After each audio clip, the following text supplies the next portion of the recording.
Olá pessoal, sejam bem-vindos a mais um vídeo aqui no canal Finque a Chave Suas Finanças. Meu nome é Emerson Bisco e neste vídeo eu vou falar sobre os índices de rentabilidade, ok? Bom, os chamados índices de rentabilidade buscam mensurar o desempenho econômico de uma empresa. Logo, a rentabilidade está ligada diretamente à ideia de lucro e com base em fórmulas matemáticas é possível se extrair resultados para avaliação do desempenho da empresa. Já que o objetivo econômico de qualquer capital investido ou aplicado em empreendimento é a geração de lucro, a análise da rentabilidade deverá identificar se o capital empregado está conseguindo obter um resultado desejado. E para avaliar o desempenho econômico das empresas, existem os índices de lucratividade, como por exemplo margem bruta, margem líquida e margem operacional. Já tem vídeo sobre este tema aqui no canal, vou deixar o card aqui se você quiser assistir. E os índices de rentabilidade, que são o ROI, ROA e o ROIC, que vou falar neste vídeo aqui, ok? Começando pelo ROA, que é a abreviação de Return on Assets, ou em português, retorno sobre os ativos. O ROA busca avaliar qual a capacidade que os ativos de uma empresa têm de gerar lucro. Quanto maior o resultado, melhor, mas tome cuidado com este detalhe, porque cada empresa tem uma característica diferente. Cada empresa vai precisar de uma quantidade de ativos diferente que vai gerar um valor de lucro diferente. É lógico que quanto maior, melhor, mas algumas empresas elas vão precisar de muito mais ativos do que outras para gerar um lucro menor. Então, nem sempre vai ter uma certa coerência. Você não pode simplesmente fazer o cálculo do ROA e com base num resultado que você acha baixo, como por exemplo 5%, você dizer que a empresa é ruim. O ideal é sempre fazer a comparação com outras empresas similares para que isso seja possível ter uma ideia melhor do desempenho de cada uma dessas empresas. E aqui eu já vou falar antecipadamente, não só do ROA, mas é válido para o ROA, para o ROI, para o ROIC, que quando utiliza-se avaliação de empresas com indicadores destes, por exemplo, ou qualquer outro indicador que utilize as demonstrações contábeis das empresas, aqui no Brasil é muito complicado fazer comparação entre empresas, porque, primeiro, é necessário que sejam demonstrações contábeis confiáveis, e isso a gente normalmente só encontra em empresas de capital aberto, porque o rigor para a apresentação das demonstrações contábeis é bem alto. Então, só as empresas que estão listadas na Bolsa de Valores. Quando a gente fala de micro, pequenas empresas, as demonstrações contábeis não têm grande confiabilidade. Os números ali podem ser manipulados muito facilmente, não dá para acreditar muito neles. Em empresas de grande porte, de capital fechado, as demonstrações contábeis são relativamente confiáveis, mas ninguém tem acesso porque é capital fechado, só quem está lá dentro da empresa. Então, para aplicar esses indicadores, só se você trabalhar dentro da empresa e tiver acesso às demonstrações contábeis dela. Caso contrário, não dá para fazer. Então, normalmente quando você faz graduação, faculdade, pós-graduação, que você aprende a calcular esses indicadores, você acha que pode aplicar em qualquer tipo de empresa. Mas normalmente o objetivo da utilização desses indicadores acaba limitando-se somente às empresas de capital aberto, que são aquelas que estão listadas na Bolsa de Valores, ok? E a fórmula do ROA é lucro líquido dividido pelo total do ativo da empresa, ok?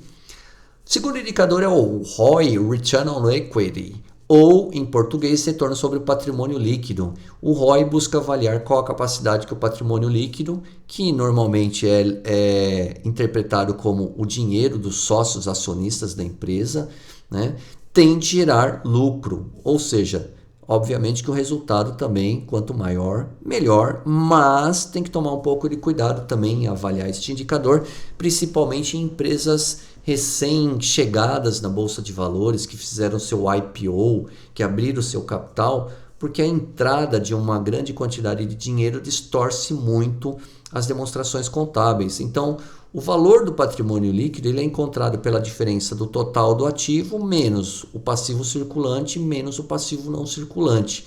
Então, quando uma empresa abre capital, por exemplo, que tem uma entrada muito grande de dinheiro nela, o valor do patrimônio líquido ele acaba ficando bem distorcido, sem contar o valor do lucro também, que vai ter alguns ajustes. A empresa vem carregando aí informações de um passado que não se tem muita certeza se aquilo é confiável ou não, então o ROI ele pode ter uma certa distorção. Já aquelas empresas maduras, grandes, que são grandes dentro da Bolsa de Valores, as Blue Chips, por exemplo, elas já vêm ali com uma certa consistência nos seus resultados, não tem grandes variações, então acaba sendo um pouco mais adequado confiar nesses indicadores. Mas tome sempre muito cuidado no momento de utilizá-lo e avaliar uma empresa com base nele, ok? Fórmula: lucro líquido dividido por patrimônio líquido. E terceiro e último indicador é o ROIC, que é a abreviação de Return on Invested Capital, ou em português, retorno sobre o capital investido. O ROIC busca avaliar quanto de dinheiro uma empresa é capaz de gerar em razão de todo o capital investido, incluindo os aportes por meio de dívidas. Quanto maior o resultado, melhor, mas o grande entrave aqui do nosso país é que a nossa Bolsa de Valores não tem uma grande quantidade de empresas, né? Apesar de que algumas pessoas achem que tenha, porque aqui a nossa bolsa deve ter por volta aí de 400 e poucas empresas, que parece uma quantidade muito grande, mas para você encontrar empresas que são muito parecidas entre si, no tamanho, na atividade dela, nas características gerais dela, é muitíssimo difícil. São raros os casos que você consegue encontrar as empresas para você comparar o desempenho, para ver qual que é melhor. Porque quando se analisa uma empresa, você precisa de uma base de comparação. Quando você não tem uma base de comparação, como é que você vai tirar uma conclusão mais sólida sobre aquela empresa? Então fica muito difícil. Por exemplo, comparando com o mercado americano, que tem mais de 5.000 empresas, é muito mais fácil de se encontrar empresas parecidas entre si, uma quantidade maior de empresas, do que num lugar que tem uma quantidade bem menor, né, que é o caso aqui do nosso país. Então, obviamente, né, tem que tomar cuidado com esse detalhe, tá? E o ROIC, ele é um indicador aí que é muito queridinho aí pelos analistas de empresas, porque diferente do ROI e do ROA também, ele está avaliando qual que foi a capacidade que a empresa teve de gerar lucro com o dinheiro que ela usou, porque toda empresa tem a sua fonte de recursos, que é o passivo dela, e a aplicação de recursos, que são os ativos, e o resultado que ela obtém é o lucro. Nesse caso aqui, o ROIC utiliza o EBIT, que o EBIT demonstra o resultado puro operacional da empresa, só com as atividades dela, deixando de lado ali ganhos financeiros, despesas financeiras, variação cambial, que pode afetar muito o lucro líquido final da empresa. Então está avaliando, ela pegou dinheiro emprestado, investiu nas atividades dela, quanto que isso trouxe de retorno para a empresa. Então o ROIC ele acaba sendo um indicador muito mais efetivo do que o ROA, por exemplo, para avaliar o desempenho da empresa. E qual que é a fórmula do ROIC? O ROIC é o NOPLAT, vou falar aqui em português mesmo, e dividido por capital investido. O que é o NOPLAT? É a sigla de Net Operating Profit Less Adjusted Taxes, que representa o lucro operacional, né, que é o EBIT, menos o imposto de renda e contribuição social calculado sobre esse resultado operacional, como se a empresa estivesse pagando imposto de renda e contribuição social sobre o EBIT, se ela não tivesse mais nenhuma dedução ou adição que normalmente as empresas de grande porte têm, né? Receitas financeiras, despesas financeiras, mas aqui no caso do ROIC ele vai fazer essa consideração, tá? E o capital investido é o valor total alocado pela empresa, considerando a soma do capital de acionistas e de terceiros, ou seja, é o valor do patrimônio líquido mais o que ela pegou emprestado no passivo circulante, empréstimos e financiamentos do passivo circulante, empréstimos e financiamentos do passivo não circulante, do circulante e não circulante. E se ela tiver emissão de debêntures também, que é uma modalidade de captação de dinheiro com terceiros, também considerar as debêntures que a empresa emitiu, ok?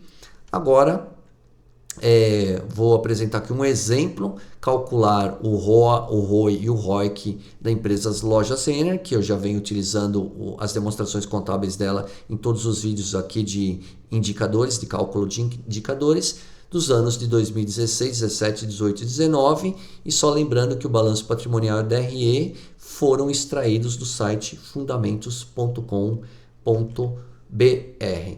Então aqui no ativo vai ser utilizado o valor do ativo total para calcular o ROA, né? O valor do patrimônio líquido para calcular o ROI e o valor do patrimônio líquido mais empréstimos e financiamentos do passivo não circulante mais empréstimos e financiamentos do passivo circulante para calcular o ROIC. E na DRE utilizar o lucro do período, lucro líquido para calcular o ROI e o ROA e o resultado operacional para calcular o ROIC. Então, tem que tomar cuidado só na hora de selecionar essas informações no balanço patrimonial para aplicar na fórmula, porque é uma fórmula bem simples, é apenas uma fórmula de divisão, com exceção do ROIC, ali que tem que calcular primeiro o NOPLAT e o capital investido, que é simples também. Tomar cuidado de onde você pinça essas informações, ok? Bom, então aqui começando com o ROA, lucro líquido dividido pelo total do ativo, então basta ir lá na demonstração do resultado, pegar o valor do lucro líquido, vai lá no balanço patrimonial, pega o total do ativo, faz a divisão, resultado aqui do ano de 2019, 9,32, 2018, 11,56, 2017, 9,71, 2016, 9,65. Então dá para perceber aqui que o resultado da Lojas Renner ele é bem consistente e constante, quase não tem variação nenhuma, né? Já é uma empresa madura, ali consolidada no mercado, não tem grandes solavancos, mudanças nesses resultados, pelo menos nesses 4 anos que eu peguei aqui. Agora o ROI, lucro líquido dividido por patrimônio líquido. Então vai lá na DRE, pega o valor do lucro líquido do ano certo, obviamente, valor do patrimônio líquido também lá no balanço patrimonial, faz a divisão, resultado de 2019, 23,36%, 2018, 25,8%, 2017, 22,73%, 2016, 23,71%. Também dá para perceber aqui que no ROI, resultado consistente e constante, aliás, um belo resultado, né? Um resultado comparando aqui o que ela consegue gerar de lucro com o dinheiro dos acionistas, é um resultado bem bacana, ok? E para finalizar o ROIC, né? Então ROIC NOPLAT dividido por capital investido, o mais complicadinho aqui de calcular é o NOPLAT. Como que se calcula? Tem que pegar o valor do resultado operacional, o EBIT da empresa, tirar o valor do imposto de renda e contribuição social. Nesse exemplo aqui eu considerei 34%, sendo 25% de imposto de renda e 9% de contribuição social. Então 34% em cima aqui do 1.643 vai dar o 558 milhões. 1.643 menos 558 milhões vai dar 1.084. Então esse é o valor do NOPLAT que vem aqui para a fórmula. E o valor do capital investido é só ir lá no balanço patrimonial, somar o valor do patrimônio líquido, o valor dos empréstimos e financiamentos do passivo não circulante e o valor dos empréstimos e financiamentos do passivo não circulante. Fez a somatória aqui, totalzão, divisão. Resultado do ano de 2019, 17,08%, 2018, 15,99%, 2017, 14,09%, 2016, 14,27%. Outro resultado constante aqui, consistente, não muda muito, não há grandes solavancos, né? Variando aí entre 15% e 16%, aqui o ano de 2019 foi um resultado muito bom. Então o ROIC, como eu já disse, é um indicador muito bacana para avaliar, né, se a empresa está fazendo a lição de casa certinho, está pegando dinheiro ali com os acionistas e com terceiros, colocando nas atividades dela e obtendo um retorno, um lucro com esse dinheiro que ela utiliza, né? Que é o caminho de toda empresa, pegar dinheiro com sócios acionistas, pegar dinheiro com terceiros, colocar nas atividades dela e trazer um retorno. Então esse retorno aqui ele tem que ser um retorno bacana, né? Tem que ser um retorno que seja acima da média do que é a taxa de juros básica aí do mercado. Então, aqui dá para perceber que essa taxa sempre teve bem acima, né, pelo menos dos últimos anos, da taxa de juros do mercado. É lógico, né, que dependendo do ano, né, eu acho que lá para 2015, 2014, que a taxa de juros, taxa básica de juros do mercado estava bem alta, provavelmente estava se aproximando aqui do ROIC da Lojas Renner. Mas, né, a empresa mostrou que quando a taxa de juros caiu, ela continuou nessa constância, né? Então isso demonstra aí a boa solidez que a empresa tem, ok? Bom, então era isso que eu tinha para falar neste vídeo. Queria agradecer aí a presença de todos os interessados em aprender sobre finanças e contabilidade. Convido vocês a acessarem meu site finq.com.br e desejo muito sucesso a todos e espero também que este vídeo tenha agregado, ensinado, feito com que você tenha aprendido um pouco mais sobre finanças e contabilidade. Então é isso, até o próximo vídeo, um grande abraço a todos.